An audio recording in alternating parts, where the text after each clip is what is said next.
Cars released. Green flags being waved. They can't pass before they get to the control line. We are going racing to the checkered flag in what's going to be a vigorous brawl, and not a bad restart here by Brock, who's at the control line, got a second on them already. So he's blazed on down the road. What was going on there with Golding? He's pulled off to the inside. Let's fix that now. So he's carried the best part of a second into the recommencement of the race. So that's handy to also have up your sleeve in this critical final phase.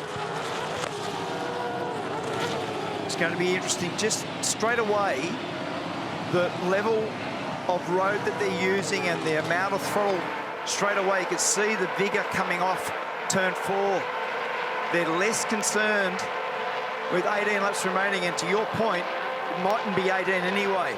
We'll do the numbers to see how many laps that actually turns into to understand. So it might be effectively 2 laps under based on the numbers that you just rolled out. So really 16 laps remaining. 17:53 on the clock, plus 1 lap to the checkered flag. 0.6 of a second. Just confirming this will be a time certain finish, 1 lap after 17:53. James Taylor confirming exactly that in the background. 3/4 of a second, the gap between Feeney and Kostecki. Brown in 3rd place, Van Gisbergen, Heimgartner, Payne. He's been flying. The youngster's done a superlative job this afternoon flying the forward flag from Davison. Di Pasquale, Slade, Goddard's done a ripper job with Lowndes. He's in the top 10. So let me just reassure you straight away after our discussion around Feeney's pace, he did a 10.8 on that lap straight away. And the positioning of the car as he came out of turn 4 then. Oh, we've got a car turned around in the background, the tradie entry, and they're scrambling all around Declan Fraser there at the moment. And we've also got car 55 messed up in that. Did they get it all sorted out? Gary Jacobson is in that car at present, in the Castrol car. So 0.4 of a second is the gap between Feeney and Kostecki, but I was about to make the remark that watching where Brock had the car positioned exiting 4, it's like watching a car on a quali lap. There were thousandths of an inch to the right-hand side of the road where the concrete wall is. So get set, tense up, tighten up those belts at home. This is going to be a beauty. We've got 16 to go, less a lap or 2 because of time certainty. 17:53 plus 1 lap. Feeney and Kostecki, Brown. We've talked about the battle between Red Bull and Coca-Cola, and it's brewing up to be a significant battle. How's the numbers? 10.5 for Feeney, 10.3 for Kostecki, 10.5 for Brown, 10.5 for Van Gisbergen, 10.5 for Heimgartner. And the championship leader has got the eyes on the youngster that's got the control of the race at the moment. He's got the margin back to 0.4 of a second. At the restart, that was 1 second. He skipped away slightly, Kostecki, from his teammate Brown. They are operating at the limit at the end of the back straight. Tyre life is the last thing on their mind at the moment as they pitch them up and over the curbing at turn 9. They are maximum attack. And to your point, does Brodie have a fire down the inside, have a dive at Feeney based on the championship stuff going on? Because remember, Van Gisbergen's further back. So in terms of championship, he's already got a gap to Van Gisbergen that will be extended. The risk of getting by and doing a big, bold move could be disastrous. He's right with him. It's officially 0.3, but it's a couple of car lengths, and the curb cam shows you how aggressive they are over the top of the curbing. Kostecki is right with Feeney. He's within striking distance now between 3 and 4. Does he have a sniff up the inside?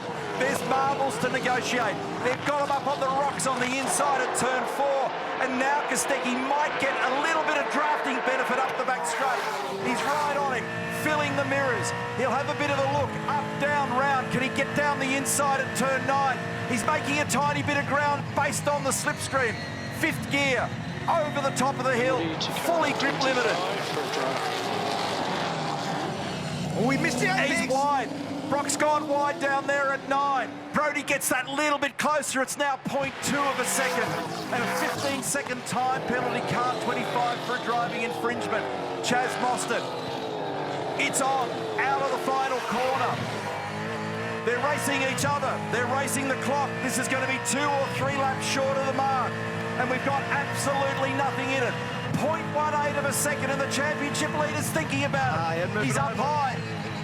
Tries to turn it down shallow. He's putting enormous pressure on Feeney. He moved it over.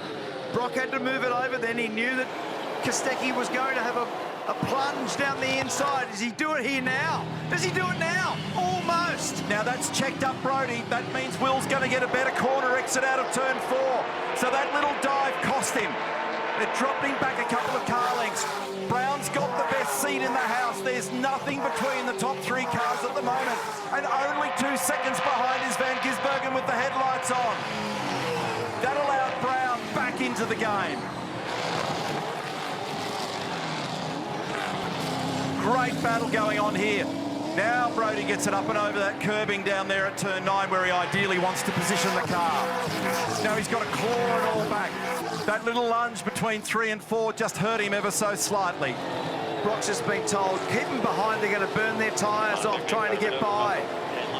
So Brock with huge pressure. Series leader right behind him, and his teammate nothing behind also. On that lap, 10.6 for Feeney. Compromise lap, obviously, that one for Kostecki at 11.1. 10.9 for Brown, 10.7 for Van Gisbergen. Not a bad time to pluck a 10.6 out of the barrel, because that's given him a little bit of a cushion. He's got 0.6 of a second now over Kostecki. That's an enormous margin to be playing with at the moment. And how's that for a statement? When you've got 0.6 of a second, it's hardly a time to relax, but it's taken a bit of the heat out of what's going on out there at the moment. Feeney's hanging on. We've seen supreme maturity in his racecraft, but he's under an extreme amount of pressure here in one of the premier races on our calendar. And if he can hang on here, that's going to be a mega result. But these 2 behind are throwing everything at it. Whincup co-drove in the opening stints of the race, and he didn't put a foot wrong. That's the engineering group on the right-hand side of screen at Coca-Cola Racing. George Commons with the beard on the right-hand side. Tom Moore. George looks after Brody. Tom looks after Will. Nothing in it, Mark. 0.5 of a second between first and second, and it's about 0.4 of a second back to Brown. Jamie Whincup looking on with real intensity. How's the delta? 10.5 on the last lap, Feeney. 10.5 for Kostecki, 10.6 for Brown. Their best laps are 10.4, 10.3, 10.5. They're almost back at peak speed at the back end of the race. Absolutely. And when you're looking at Whincup with that studied look, remember, he's had 5 victories here. He's looking for his 6th. The history of this event, Brock's won 9. Moffat's won 6, Lowndes has won 6. Can Whincup equal some of the sport's legends today again with his numbers to win a 6th Sandown 500? Brody threw it so hard off the end of the back straight then that it sat right up over the top of the turn 7 curbing. He is doing everything he can. Speed check. What have we got for lap speed for Feeney? It's a 10.5. Go, down behind is steady at 1.2. 10.5 for Kostecki, 10.5 for Brown. This is driving at its peak.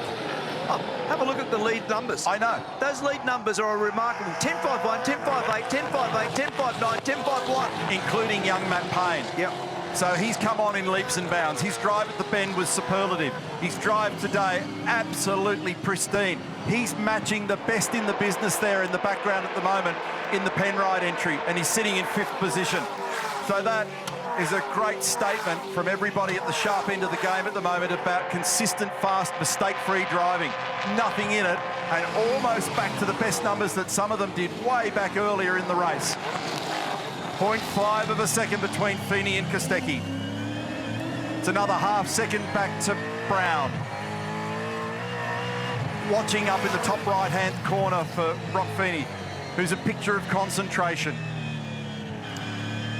There's a problem with the timing at the moment. Heimgartner listed on our totem as 14th. He's actually 5th. He's in front of Payne, remember? So on the track, you can see him there behind. He's just in the back of the shot. There's a glitch in the timing. Okay, didn't know that. Hard to take my eyes off what's going on here up front at the moment. Love these intense battles where the drivers are at one with their cars. They can feel every crack and crevice. They've got to perfect picture of the balance of the car and the available grip at both ends and what they can get away with in braking intensity and what they can ask of the car in traction delivery. Got an ultimate connection through their hands and their backsides of exactly what these motor cars are doing, and they are driving them to the 100% limit at the moment, chasing success. It's still 0.5 between the first two, and Brody's just gone so fast that he might improve his own fastest lap on this lap. So at the moment, he's trending towards doing the fastest lap in the race. The conditions are coming to them. The sun's going down. We're in full shadow. There's a little bit of cloud here and there, and the battle is on at the moment. But young Brock has not flinched. We're watching the clock. It's 17:47 and about to be 17:48. At 53 plus 1 lap, it's game over. Feeney's just done his fastest lap of the race at a 10.34 on lap 152. It's great. 10.5 last lap for Brody. The last sector wasn't quite as strong for him. 10.9 for Will Brown. He just wilted slightly on that lap. 10.5 for Van Gisbergen. 10.8 for Heimgartner. And then 10.7 for Payne. So Heimgartner, as you said, that was missing in action on the timing. He's in this little battle as well, and he's got good lap speed. Roaring up the back straight now. It's 17:48. We've got a little less than 5 minutes remaining. 0.8 of a second, that gap that you're looking at right there. They're throwing everything at this guy, but do they have enough? They're barely hanging on by their fingernails at the moment in second and third, and if anything, Brown could be vulnerable here to Van Gisbergen. So at the end of this lap, there is 5 to go. We've put the time up now on your totem. It's only 4 minutes remaining. 5 laps to go. The end of this one, and everyone on the radio telling people that this has been a momentous final stint for these young guys, because they are pressing on every lap like a qualifying lap. And look at the intensity in the garages. Co-drivers on the right there, Perkins and Russell, Stanaway and Jeremy Moore looking on in the 888 garage, because this is big time stuff for Feeney, trying to hold off the current series leader Kostecki, who had the best tyre degradation in the previous run. Up to the safety car, had the best tyre deg of the field. But has 5 lap hold. Oh, off the road, off the road. The Erebus car's plunged off to the right-hand side of the road over the top of the hill, and Will Brown's run wide, and he's gifted a position to Van Gisbergen. Jack knows the implications. So a mistake. A mistake that's been costly, unfortunately, for Will Brown. And that was an easy one for Van Gisbergen. 4 laps to go, mate. 4 laps to go. Gather it up. Do not cruise for me. The tyres are in favour of Feeney here at the moment in terms of their age. 5 laps in favour of Brock, but there's been nothing in it. Here's the replay of what happened. So he's gone in so deep with the pressure from Van Gisbergen at the end of the back straight. He's run it wide, and it made it very easy for Shane to grease down the inside, and he's up on the podium now, position number 3. Here's the view. Oh, I reckon that might have been a down change. I reckon he got 4th. He did. Yeah, I reckon he got a double hit there. He did. He got 4th, I reckon, by the sound of the engine and the way that the engine reacted, meaning it tried to lock the wheels, it fired him wide. I reckon that was a double header change. Yeah, 5th and 4th, because they're normally only back 1 gear at the end of the back straight. What tension. Feeney has now got a 1.2 second lead. He has not flinched. What an outstanding performance. And what a way to prepare yourself for the Repco Bathurst 1000 coming up in October. Our next event on the Supercars calendar. Still got a couple of laps remaining. You reckon that you just hold them for a little bit longer before you fold them? Before you start rolling that out, it's so intense. That little mistake there with Will Brown is an example of just what can go wrong. But with younger tyres, remember they've done 11 laps versus Kostecki with 16 laps. With younger tyres, it looks like he's just able to hold him off at this point. But we're going to be reserved because there's only effectively a minute remaining, really, three laps because he's got to do a lap after the time certain number. Look at this. This margin's crushing down here. Yep. Brody sliding around here. They're slightly younger tyres from memory on Shane's car as well. I think they're 4 laps. Yes, they're 4 laps younger. Yep. The tyres on Shane's car. And that'll be handy. Look at this. Those headlights are getting bigger in the mirror at turns 11 and 12. 1.3 seconds the gap, Feeney to Kostecki. Here you go, mate. 2 laps, mate. Hang in there. 2 laps to go. 17:52 and 35 seconds. When the clock clicks through 17:53, it's plus that lap. That's the margin between second and third in the Sandown 500 Event 9 Repco Supercars Championship. Thrilling conclusion to the Penrite Oil Sandown 500. Nothing in it at the back end of this race. We've had a couple of safety car interventions, some weird moments. Commenced all the way back in the early afternoon with Garth Tander going out with that left rear tyre and wheel coming off that car and parting company.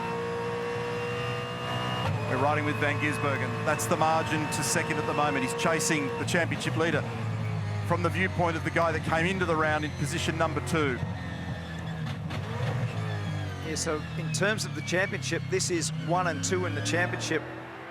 Looking from Shane to Kostecki, 137 points was the margin coming into the weekend.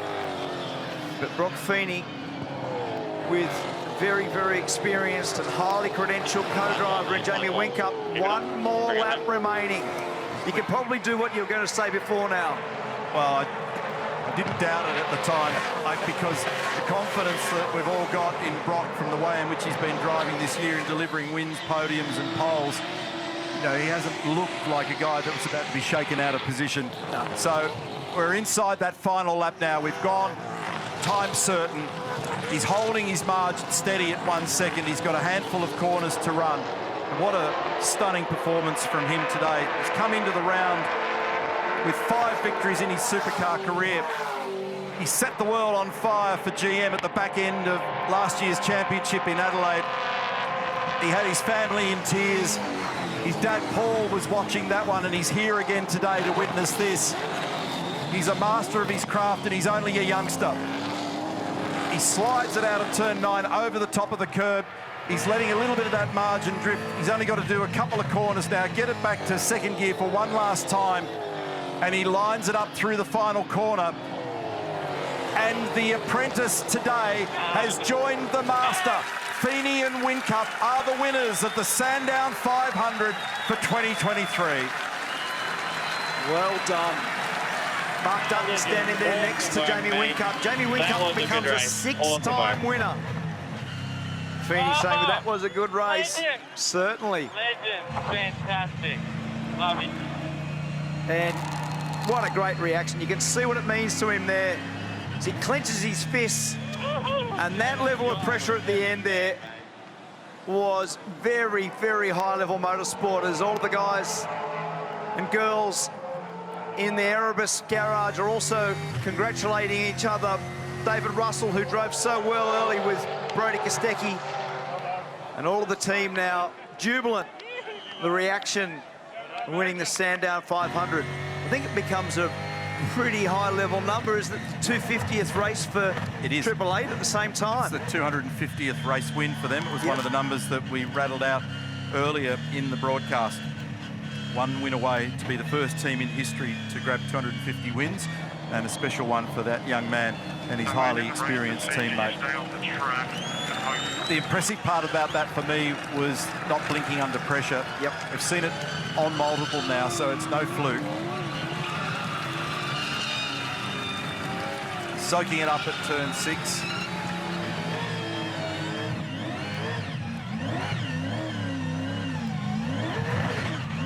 I'll tell you what's impressive about him too, Neil, is when you're watching him on board, he's very Whincup-esque. It's all in slow-mo. Turns the car at the corner really gently. You can hear him with his throttle modulation. You can see the amount of smooth flow that he gets from the car. And when you see a Whincup on board and the way that he goes about his trade, Brock Feeney is very similar in terms of his technique and the way he applies that technique to get the best from the car and look after the tyre. This has been a superb performance by Brock Feeney with the ultimate amount of pressure. He was going to win by a fair way before the safety car. The way that the race panned out was essentially a sprint race at the end with the highest level of pressure, with the best operators right in behind him, Kostecki and Van Gisbergen and Brown. And a shout out also to Andre Heimgartner and Matt Payne, who have driven very well this afternoon. Matt Payne especially was the fastest car on track there for a big portion of this race. So a lot of very, very accomplished runners at the pointy end, but some very good performances through the top 5 or 6, and that shapes up for a ripping Bathurst. Yeah, what a great drive today by young Matt. We were talking about Matt Payne, young Kiwi. Big performance as Brock salutes the crowd down there, excuse me, on the way to Pertec Victory Lane. You can see the sparkle in his eyes. He's a pretty pleased lad for all of the efforts this afternoon. He was cranky with himself yesterday after the top 10 shootout. Didn't feel as though he'd stitched it together. If you looked at what he'd done and what they'd done jointly in practice, they were very strong. That car rolled out pretty strong off the bat, and they were pretty strong throughout each of them. And the worst position that they ended up in was off the back of quali, top 10 shootout. But great drive today, and supreme performance in that last stint, because reacting to the pressure off the back of the safety car intervention where the field compresses, that's the real telling moment. He had slightly younger tyres, but you could still mess it up. Yep. You could still be under pressure and run yourself wide, outbrake yourself and make a silly mistake. He did none of that. And remember, leading into that safety car period, he wasn't the fastest car. We were saying that he was looking after the tyre. We were unsure whether he actually had the pace, but he just showed immediately when the safety car was deployed, the race recommenced, that he was able to dominate again and not put a foot wrong. Absolutely fantastic performance by this young man, 20 years of age, and he joins the master, as you said, Neil.